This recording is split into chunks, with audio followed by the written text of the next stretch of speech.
Hi guys, వీడియోలోకి వెళ్ళే ముందు అందరికి ఇచ్చిన రిక్వెస్ట్, మన ఛానల్ని సబ్స్క్రైబ్ చేయకుండా చాలామంది చూస్తున్నారు. ప్లీజ్ సబ్స్క్రైబ్ చేసుకోండి. అండ్ అలాగే బెస్ట్ ఎక్స్పీరియన్స్ కోసం ఇయర్ ఫోన్స్ పెట్టుకోండి. కూచి సకే ఓనా ఓనా ఓనా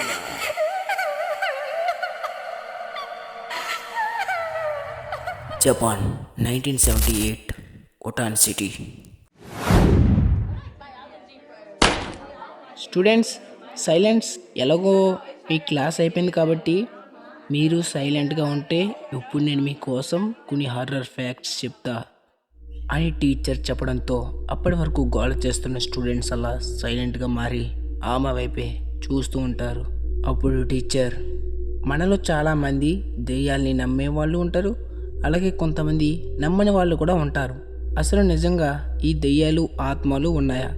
సో దీని గురించి నేను మీకు ఈరోజు క్లారిటీగా చెప్తాను. దానికన్నా ఫస్ట్ అసలు దెయ్యాలంటే ఏంటి, అసలు అవి ఎలా పుట్టాయి? అసలు దెయ్యాలంటే nothing but it's a negative energy. ఎప్పుడైతే మనిషి తీరని కోరికతో లేదా పగతో చనిపోతారో వాళ్ళే దెయ్యాలుగా మారతారని మన పురాణాలు చెప్తున్నాయి. మెయిన్గా చెప్పాలంటే యంగ్ ఏజ్ పీపుల్, ఎవరైతే యువ వయస్సులో చచ్చిపోతారో వాళ్ళే దెయ్యాలుగా మారే అవకాశాలు ఎక్కువగా ఉన్నాయని కొన్ని సైంటిఫిక్ యాక్టివిటీస్లో తేలింది. అసలుకి దెయ్యాలు ఆత్మలు ఉన్నాయంటే వీ కాంట్ జడ్జ్ దట్. ఎందుకంటే ఈ నెగిటివ్ ఎనర్జీస్ అనేవి మనకి కనిపించవు. మనకి కనిపించలేదని మనం అవి లేవనుకోవడం పొరపాటు. సింపుల్గా చెప్పాలంటే లెట్స్ టేక్ ఎగ్జాంపుల్ ఎయిర్. మనకి ఎయిర్ కనిపించదు, బట్ వీ ఫీల్ దట్. అలాగే ఈ నెగిటివ్ ఎనర్జీస్ కూడా మన కంటికి కనిపించవు, but we can have to feel it. And not only that, మన మనసులో ఉన్న చెడు, అలాగే మైండ్లో ఉన్న బ్యాడ్ ఆలోచనలు, ఇవన్నీ కూడా మనకి ఈ నెగిటివ్ ఎనర్జీ కిందే వస్తాయి. మనిషి ఎప్పుడైతే నెగిటివ్గా ఆలోచించడం మొదలు పెడతాడో అప్పుడు అతని మైండ్లో నెగిటివ్ థాట్స్ అనేవి ఎక్కువగా పెరిగి వాళ్ళ బాడీలో నెగిటివ్ ఎనర్జీ అనేది ఫామ్ అవుతుంది. అలా ఎప్పుడైతే ఆ మనిషి ఆ ప్రాసెస్లో చనిపోతారో అప్పుడు వాళ్ళు భయంకరమైన డేంజరస్ సోల్స్ కింద మారే అవకాశాలు ఎక్కువగా ఉన్నాయి. మీ లాంగ్వేజ్లో సింపుల్గా చెప్పాలంటే ప్రేతాత్మలు, పిశాచాలు ఇలా ఉంటాయి కదా, అవన్నమాట. ఓకే, మీకు దెయ్యాల గురించి అర్థమైంది అనుకుంటున్నా. ఇప్పుడు మనం ఆ దెయ్యాలు, నెగిటివ్ ఎనర్జీస్ మన దగ్గరికి వస్తే మరి మనం వాటి నుంచి ఎలా తప్పించుకోవాలి, ఇదైతే చాలామందికి ఉన్న డౌట్. నేను ఇప్పుడు మీకు చెప్తాను. అది ఎలా అంటే, మీకు ఎప్పుడైనా గోస్ట్స్ అలాగే నెగిటివ్ ఎనర్జీ ఎదురైనప్పుడు మీరు ముందుగా అని టీచర్ చెప్తూ ఉండగా మేడం నోటీస్ అని ప్యూన్ మాటలు వినిపించడంతో తల తిప్పి డోర్ వైపు చూసిన సబీనా మేడంకి చేతిలో నోటీస్ పట్టుకొని కనిపిస్తాడు ప్యూన్. అతన్ని చూసి అనుమానంగా, నోటీసా? ఏంటి నోటీస్ అని మేడం అడగ్గా, ఏమో మేడం తెలీదు, ప్రిన్సిపల్ సార్ దగ్గర నుంచి వచ్చింది అని ప్యూన్ చెప్పడంతో సబీనా మేడం ఆ నోటీస్ తీసుకొని చదువుతూ ఉంటుంది. ఆ గ్యాప్లో ఆ క్లాస్లో ఉన్న స్టూడెంట్స్ గోల చేయడం మొదలు పెడతారు. ఆ నోటీస్ చదువుతూ ఉండగా సబీనా మేడం మొఖంలో రంగులు మారుతూ ఉంటాయి. నోటీస్ మొత్తం చదివి ఒక నిట్టూర్పు విడిచి నోటీస్పై సైన్ చేసి ఆ ప్యూన్కి ఇచ్చేస్తుంది. దాంతో ఆ ప్యూన్ ఆ నోటీస్ తీసుకొని అక్కడి నుంచి వెళ్ళిపోతాడు. 2 నిమిషాలు నోటీస్ గురించి ఆలోచించిన సబీనా మేడం స్టూడెంట్స్ వైపు తిరిగి, స్టూడెంట్స్ సైలెన్స్, మీకు ఒక నోటీస్ వచ్చింది, నేను చెప్పేది జాగ్రత్తగా వినండి అని అరవడంతో స్టూడెంట్స్ అంతా సైలెంట్గా మారి మేడం వైపు చూస్తూ ఉంటారు. మీ అందరికీ రేపటి నుంచి హాలిడేస్. జపాన్ గవర్నమెంట్ కొన్ని రోజులు స్కూల్స్ అలాగే కాలేజెస్కి హాలిడేస్ ప్రకటించింది. అండ్ అలాగే చిన్నపిల్లలు ప్రతి ఒక్కరికి కూడా ఇంటి నుంచి బయటికి రాకుండా స్ట్రిక్ట్ లాక్డౌన్ ప్రకటించింది. దీనికి మెయిన్ రీజన్స్ సిటీలో జరుగుతున్న హత్యలు. సో మీ అందరూ కూడా కేర్ఫుల్గా ఇంటి దగ్గర ఉండాలని జపాన్ గవర్నమెంట్ స్ట్రిక్ట్గా ఆర్డర్ వేసింది అని మేడం చెప్పడంతో స్టూడెంట్స్లో గుసగుసలు మొదలయ్యాయి. అయితే సబీనా మేడం మాత్రం అదేం పట్టించుకోకుండా తను చెప్పాల్సింది చెప్తూ, డోంట్ టేక్ ఇట్ ఈజీ. మీ అందరూ కూడా చాలా సేఫ్గా ఉండాలి, అర్థమవుతుందా? అండ్ మీరెవరు కూడా మ్యాక్సిమం ఇంటి నుంచి బయటకు రావడానికి ట్రై చేయకండి. అండ్ మోర్ ఓవర్ థింగ్ వచ్చేసి మీకు త్వరలోనే సెమిస్టర్స్ మొదలవబోతున్నాయి. సో ఈ హాలిడేస్లో బాగా ప్రిపేర్ అయ్యి సెమిస్టర్స్లో మంచిగా స్కోర్ చేస్తారని ఆశిస్తున్నాను, ఓకే అని మేడం చెప్పగానే కాలేజ్ బెల్ మోగుతుంది. దాంతో స్టూడెంట్స్ అందరూ సంతోషంగా ఒకరితో ఒకరు మాట్లాడుకుంటూ ఆ క్లాస్ నుంచి బయటికి నడవడం మొదలుపెట్టారు. వెళ్తున్న స్టూడెంట్స్ వైపు చూసి, అసలుకి ఈ పిల్లల్ని టార్గెట్ చేస్తుంది ఎవరు?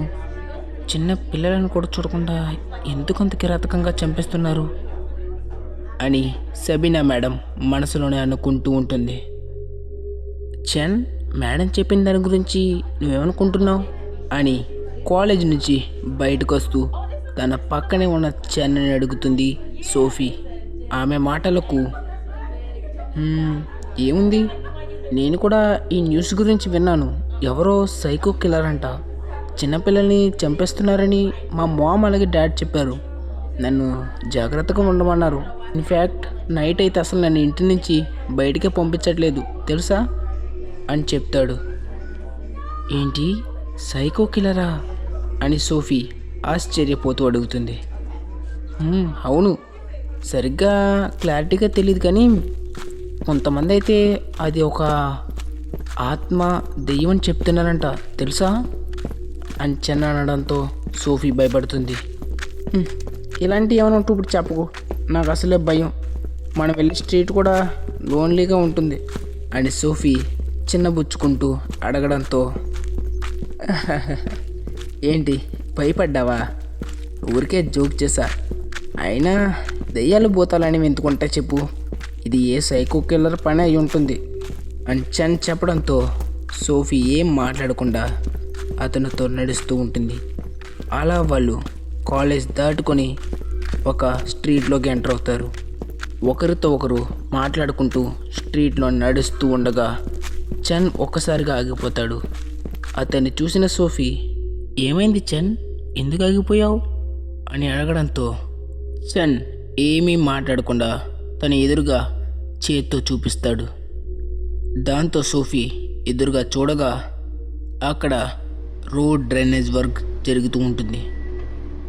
అది చూసిన సోఫీ, ఓ షట్, ఇదేంటి ఇప్పుడే ఇది చెయ్యాలా, మరి ఇప్పుడు ఇంటికి ఎలా వెళ్తాం అని అడగడంతో 2 నిమిషాలు ఆలోచించిన చన్, సోఫీ మన ఇళ్ళకి వెళ్ళడానికి ఈ రూట్ కాకుండా నాకు ఇంకో రూట్ తెలుసు అని చెప్పడంతో సోఫీ ఆశ్చర్యపోతూ, వాట్, ఇంకో రూటా?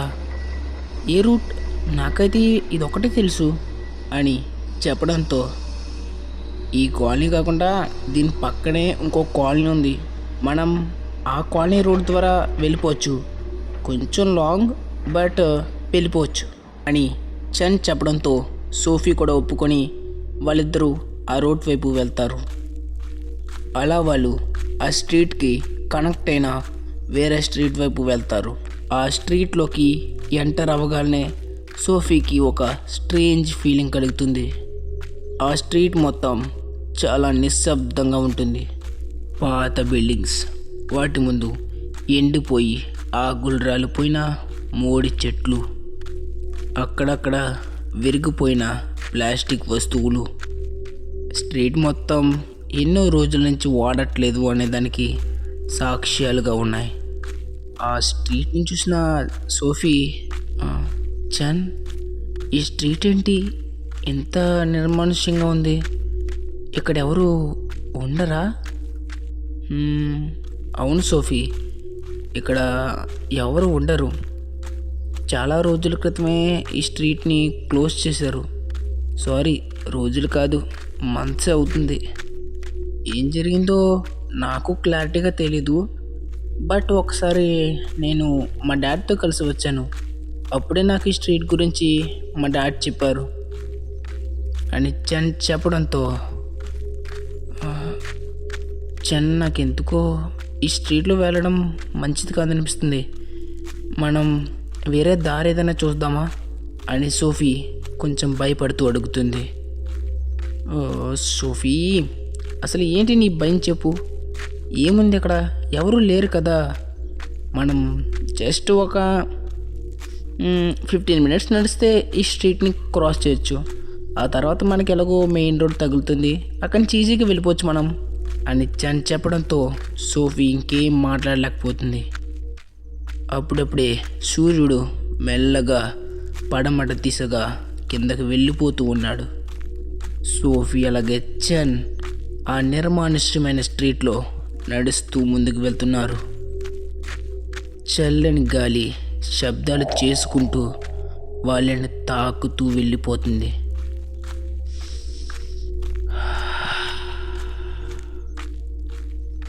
ఎవరో సోఫీ వాళ్ళని ఫాలో అవుతున్నట్టు అనిపించడంతో సోఫీ వెంటనే వెనక్కి తిరుగుతుంది.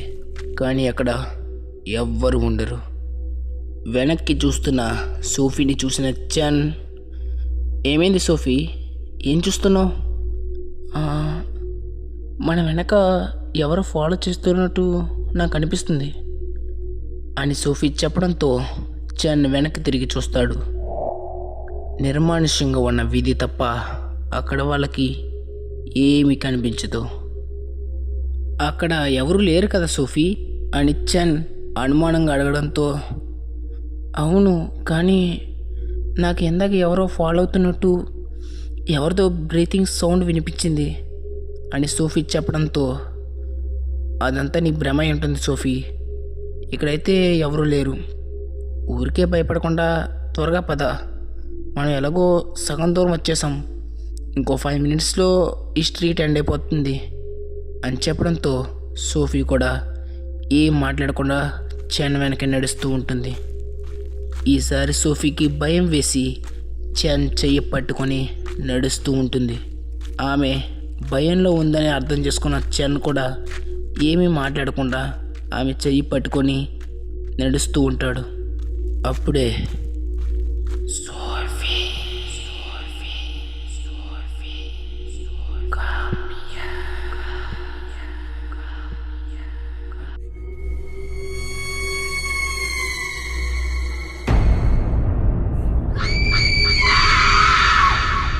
అని గట్టిగా అరుస్తుంది సోఫీ. ఆమె అరుపుకి ఉలిక్కిపడ్డ చన్, సోఫీ ఏమైంది, ఎందుకు అలా అరిచావు అని టెన్షన్గా అడుగుతాడు. భయంతో చన్ గుండెల్లో తల దాచుకొని ఏడుస్తూ, అక్కడ నా చెవి దగ్గరికి వచ్చి ఎవరు నన్ను పేరు పెట్టి పిలిచారు అని చెప్పడంతో చన్ వెంటనే ఆ చుట్టుపక్కలంతా చూస్తాడు. కానీ అతనికి అక్కడ ఎవ్వరూ కనిపించరు. మెల్లగా సోఫీ తల నిమురుతూ, సోఫీ, ఇక్కడ నువ్వు అనుకున్నట్టు ఏం లేదు, మేబీ నువ్వు భ్రమపడి ఉంటావు, ఒకసారి చూడు అని చెప్తున్నా వినకుండా ఇంకా ఏడుస్తూనే ఉంటుంది. దాంతో చన్కి ఏం చేయాలో అర్థం కాదు. వెంటనే ఏదో గుర్తు రావడంతో, సరే అయితే ఉండు, నేను మా డాడీకి కాల్ చేస్తాను, డాడీ రాగానే మన ఇద్దరం వెళ్ళిపోదాం అని ఆమెను ఊరుకోబెట్టి వాళ్ళ డాడీకి కాల్ చేస్తాడు. ఫోన్ రింగ్ అవుతూ ఉంటుంది. అప్పుడే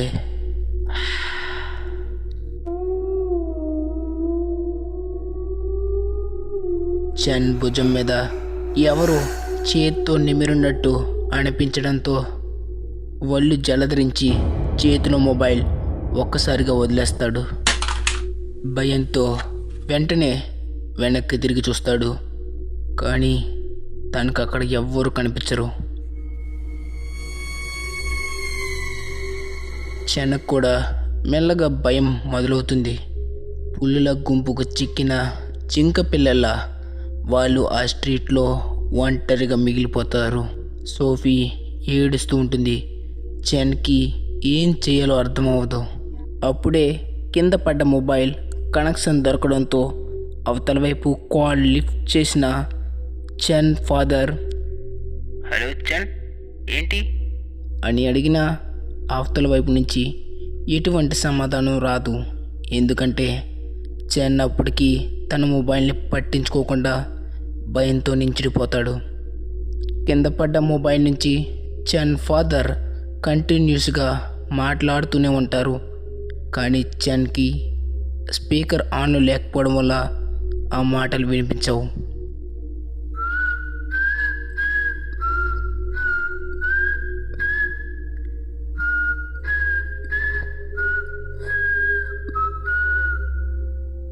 ఎవరో విజిల్ ఊదుతూ మ్యూజిక్ హమ్ చేయడంతో సోఫీ అలాగే చెన్ తలలు తిప్పి అటువైపు చూస్తారు. అప్పటి వరకు నిర్మానుష్యంగా ఉన్న ఆ వీధి మధ్యలో వాళ్ళకి కొంచెం దూరంలో అటువైపుకు తిరిగి ఒక మహిళ కనిపిస్తుంది. వినే కొద్దీ వినాలి అనిపించేంత స్వీట్గా ఆమె విజిల్ ఊదుతూ పాటని హమ్ చేస్తూ ఉంటుంది. ఆమెను చూసిన సోఫీ భయపడుతుంది. ఎందుకంటే అది ఒక నిర్మానుష్యమైన దారి, అలాగే అక్కడ ఎవ్వరు ఉండట్లేదు. కాలనీ ఖాళీ చేసి కొన్ని మంత్స్ అవుతుందని చెన్ ఇందాకే చెప్పాడు. మరి అలాంటి కాలనీలో జనాలే తిరగని ఇటువంటి ప్లేస్లో ఈమె ఎందుకుంది? ఇలా వేలాది ప్రశ్నలు సోఫీ మైండ్లో రన్ అవుతూ ఉన్నాయి. అయితే చెన్ మాత్రం ఆమెను చూడగానే ఎవరో భయాన్ని చేత్తో అలా పక్కకి తీసేసినట్టు, మనసులో ఉన్న భారం దిగిపోయినట్టు ప్రశాంతంగా ఊపిరి పీల్చుకొని, సోఫీ చూడు అక్కడ ఎవరో ఉన్నారు, నేను వాళ్ళని హెల్ప్ అడుగుతాను, మనం ఇక్కడి నుంచి వెళ్ళిపోవచ్చు అని చెప్పడంతో సోఫీ షాక్ అవుతుంది. ఏం మాట్లాడుతున్నావు చెన్? ఆవిడ నువ్వు క్లారిటీగా గమనించావా? ఆమె ఈ స్ట్రీట్లో ఒంటరిగా ఉంది. పైపెచ్చి నువ్వు ఇందాక చెప్పింది గుర్తులేదా? ఈ స్ట్రీట్లో ఎవరు కూడా నివసించట్లేదు అని చెప్పావు. మరి ఈ స్ట్రీట్లో ఆమె ఒక్కరిది ఏం చేస్తుందంటావు అని చెప్పడంతో, ఓ సోఫీ, నువ్వు ఇలా పిచ్చి పిచ్చి ఆలోచనలు మైండ్లో పెట్టుకోకు. మనకిప్పుడు ఉన్న ఏకైక చాయిస్ ఆవిడ మాత్రమే. ఆవిడని ఏదోలా కాకాపెట్టి ఇక్కడి నుంచి మనం వెళ్ళిపోదాం. లేదంటే మనం ఈ నైట్ అంతా ఇక్కడే ఉండాల్సి వస్తుంది. అర్థమవుతుందా నీకు అని చెన్ చెప్తూ ఉండగానే, ఏమైంది చెన్, నీకు ఏదైనా హెల్ప్ కావాలా? దేనికన్నా స్వీట్గా వీళ్ళ వైపు కూడా చూడకుండా అటువైపుకు తిరిగి అడిగింది ఆమె. ఆమె మాటలు ఎవరినైనా మంత్రముగ్ధులు చేసేలా ఉన్నాయి. అయితే ఆమె మాటలు విన్న చెన్ అలాగే సోఫీ షాక్ అవుతారు. సోఫీ భయంగా, చెన్, ఆమెకు నీ పేరు ఎలా తెలుసు అని అడుగుతుంది. కానీ చెన్ కూడా షాక్లో ఉండడం వల్ల ఏమీ మాట్లాడు. అప్పుడు అటువైపుకు తిరిగి ఉన్న యువతి, ఏంటి సోఫీ నీ డౌట్? నాకు చెన్ పేరు ఎలా తెలిసినే కదా, తన పేరే కాదు నీ పేరు కూడా తెలుసు. మీరు ఇద్దరు చదువుతుంది జైన్ పబ్లిక్ అకాడమీ అని కూడా తెలుసు. అండ్ అలాగే మీ ఇద్దరు లవ్లో ఉన్నారని కూడా నాకు తెలుసు అని చెప్పి ఆమె అందంగా నవ్వేస్తుంది. ఆమె మాటలకు షాక్ కొట్టినట్టు చెన్ అలాగే సోఫీ ఆమె వైపే కళ్ళు రెండు పెద్దవి చేసి చూస్తూ ఉంటారు. అప్పుడు ఆమె చిన్నగా నవ్వుతూ, భయపడకండి, నాకు మీ పేర్లు మీ డీటెయిల్స్ ఎలా తెలిసినాయి కదా మీ డౌట్. నేను మీ రిలేటివ్ని. నా గురించి మీ పేరెంట్స్ని అడగండి, వాళ్ళకి నా గురించి బాగా తెలుసు అని చెప్పడంతో, ఏంటి మా రిలేటివా? కానీ మిమ్మల్ని మేము ఎప్పుడూ చూడలేదు అని షాక్ నుంచి తేరుకున్న చెన్ ఆమె వైపే చూస్తూ అడుగుతాడు. అస్తమిస్తున్న సూర్యుడి వైపే చూస్తూ, అన్నీ చెప్తా, కానీ ముందు మీరు ఇక్కడి నుంచి బయటికి వెళ్ళాలి కదా, మరి దానికి హెల్ప్ కావాలా లేకపోతే నా గురించి డీటెయిల్స్ కావాలా అని అడగడంతో 2 నిమిషాలు ఆలోచించిన చెన్, మాకు ఇక్కడి నుంచి వెళ్ళడమే కావాలి అని చెన్ చెప్పగానే ఆమె కళ్ళల్లో ఒక మెరుపు మెరిసి మాయమైంది. సరైన డెసిషన్ ఎంచుకున్నావు చెన్. చెప్తా, ఇక్కడి నుంచి మీకు ఒక షార్ట్ కట్ ఉంది. ఆ షార్ట్ కట్తో మీరు చాలా త్వరగా మీ ఇంటికి వెళ్ళిపోవచ్చు. అయితే ఆ షార్ట్ కట్ చెప్పే ముందు మీరు నా ప్రశ్నకి సమాధానం చెప్పాలి. ఏంటా ప్రశ్న అని చెన్ అడగడంతో ఏమీ లేదు, చాలా సింపుల్ క్వశ్చన్. మీరు రెడీ అంటే నేను అడుగుతా అనడంతో చెన్ సరే అంటాడు. దాంతో అప్పటి వరకు అటువైపు తిరిగి ఉన్న ఆ మహిళ మెల్లగా వీళ్ళిద్దరి వైపు తిరుగుతుంది. అందమైన కళ్ళు, ఆమె కళ్ళల్లో పొదినికి ఎంతటి మగాడైనా దాసోహం అవ్వాల్సిందే. అయితే ఆమె ముఖం పూర్తిగా చూపించడానికి ఇష్టపడినట్టుగా మాస్క్ పెట్టుకుంది. ఆమెను చూడగానే చెన్ ఒక్క క్షణం ఆమె మైకంలో పడిపోయాడు. ఆమెను చూసిన సోఫీ కూడా మంత్రముగ్ధురాలైపోయింది. వారిద్దరి ముఖాల్లో మారుతున్న ఎక్స్ప్రెషన్స్ చూసిన ఆ మహిళ చెన్ వైపు తిరిగి చిన్నగా నవ్వుతూ, చెప్పు చెన్, నేను అందంగా ఉన్నానా అని అనడంతో మైకంలో ఉన్న చెన్, ఉన్నావు, చాలా అందంగా ఉన్నావు.